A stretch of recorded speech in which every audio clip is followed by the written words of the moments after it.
யோவான் 14வது அதிகாரத்தில் 16-17 இயேசு பேசின ஒரு வார்த்தை இருக்கு. இந்த வார்த்தை பரிசுத்த ஆவியானவரை குறித்த ஒரு தெளிவை நமக்கு உண்டாக்குவதற்காக அவரால் சொல்லப்பட்ட ஒரு வார்த்தையாக இருக்கு. அந்த வார்த்தையை வசனத்தை நான் வாசிக்கிறேன் பாருங்க.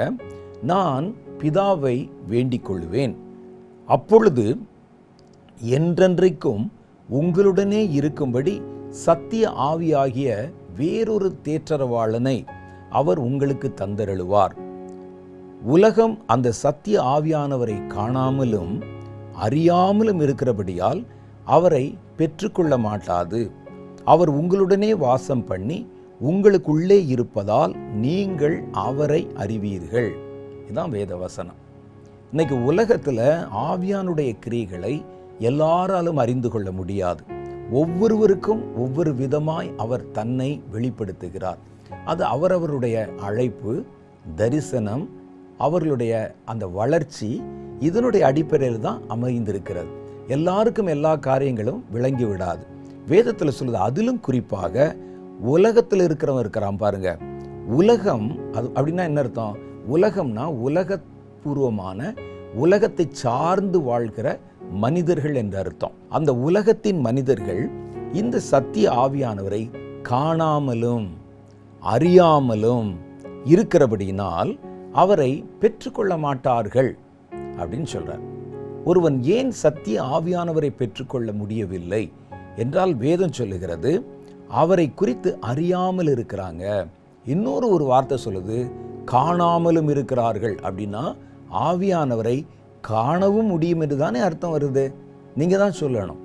சிலர் தரிசனங்களை நம்புகிறது இல்லை, ஆவியானவர் அவருடைய பிரசன்னத்தை நம்புகிறது இல்லை, அபிஷேகத்தினுடைய வரங்களை நம்புகிறது இல்லை, இயேசுவை நம்புகிறது இல்லை. இப்படி நிறைய பேர் இருக்கிறாங்க. ஆவியானவரை காணாமல் இருக்கிறதுனாலையும் ஆவியானவரை குறித்து அறியாமலும் இருக்கிறதுனால தான் அவர்களால் பரிசுத்த ஆவியை அடைந்து கொள்ள முடியவில்லை.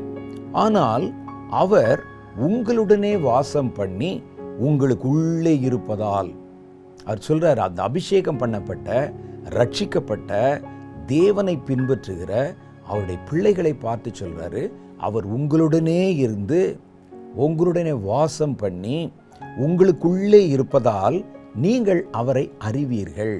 உங்களால் அவரை அறிய முடியும், அவருடைய கிரியைகளை அறிய முடியும், அவருடைய சப்தத்தை அறிய முடியும், அவருடைய சித்தத்தை அறிய முடியும். அப்போ நமக்குள்ளே அவர் வாசம் பண்ணுகிறார் என்று வேத வசனத்திலே எழுதியிருக்கிறது. நம்ம கூட தங்கி இருக்கிறதுங்கிறது வேற, வாசம் பண்ணுகிறது என்பது வேற. வாசம் பண்ணுகிறது அப்படின்னா என்ன அர்த்தம்னா, நம்ம கூடயே வாழ்வது, நம்ம கூடயே லைஃப் பார்ட்னர் மாதிரி கூடவே இருக்கிறது. ஒருவர் வந்து தங்கி இருக்கிறார்னா அது வேற, அவர் கெஸ்ட்டு. இவர் என்னன்னா நம்முடைய வாழ்க்கையிலே நம்மோடு தன்னை இணைத்து கொள்ளுகிறார், நம்ம கூட ஒன்றாக வாழ்கிறார். அப்போ அதைத்தான் வாசம் பண்ணி என்று எழுதப்பட்டிருக்கிறது.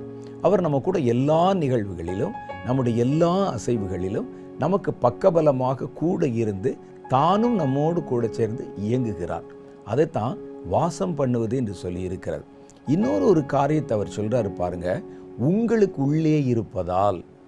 அப்போ ஒரு மனுஷனுக்குள்ள இன்னொரு மனிதன் இருக்கிற உணர்வு அல்லது உறவு என்பது மிக மேலான ஒரு உறவு.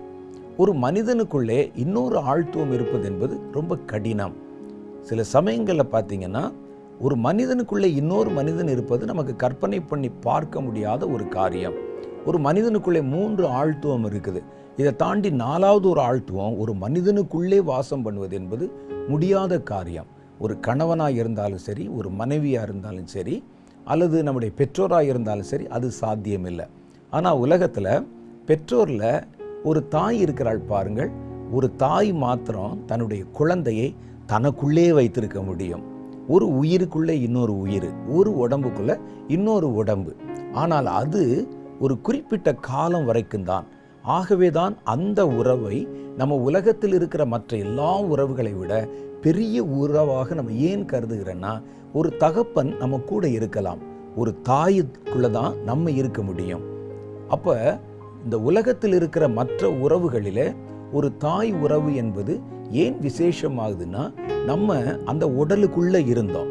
ஒரு உயிருக்குள் ஒரு உயிர் ஒரு உடலுக்குள் ஒரு உடலாக நம்ம சில காலங்கள் அங்கே தங்கி இருந்தோம். அதற்கு பிறகு இப்போ நம்ம வெளியே வந்த பிறகு மறுபடியும் உள்ளே போக முடியாது. இதற்கு ஒப்பான ஒரு உறவை கர்த்தராகிய தேவன் தம்முடைய ஆவியினாலே நமக்குள் ஏற்படுத்துகிறார். அவர் நம்ம கூட இருக்கிறது பெருசு இல்லை. ஒரு நண்பன் நம்ம கூட இருக்க முடியும், ஒரு புருஷன் நம்ம கூட இருக்க முடியும், ஒரு மனைவி நம்ம கூட இருக்க முடியும், ஒரு பிள்ளைகள் கூட இருக்க முடியும், ஒரு ஆசிரியர் நம்ம கூட இருக்க முடியும்.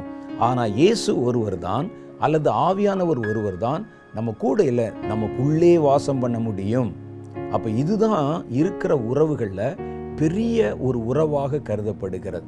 நம்முடைய உடலோட அவர் இரண்டரை கலந்து, நம்முடைய ஜீவனோடு அவர் இரண்டரை கலந்து நமக்குள்ளே வாசம் பண்ணுகிறார். இந்த வார்த்தை ரொம்ப ஆழமான ஒரு வார்த்தை. அவர் தனியாக பக்கத்தில் நடந்து வரல, நமக்குள்ளே, நம்முடைய இருதயத்திற்குள்ளே, நம்முடைய மனதிற்குள்ளே, நம்முடைய சரீரத்துக்குள்ளே அவர் வாசம் பண்ணுகிறார் என்று வேதம் சொல்லுகிறது. இதில் இயேசு முதல் வசனத்தில் சொல்றாரு பாருங்க, என்றென்றைக்கும் உங்களுடனே இருக்கும்படி சத்திய ஆவியாகிய வேறொரு தேற்றரவாளனை நான் உங்களுக்கு தந்தருளுவேன். அப்ப இவருடைய வேலை என்னன்னு கேட்டா, நம்மை ஆற்றி தேற்றுவது. ஒரு தேற்றரவாளன் அர்த்தம் கம்ஃபர்டர் அப்படின்னு சொல்றோம்.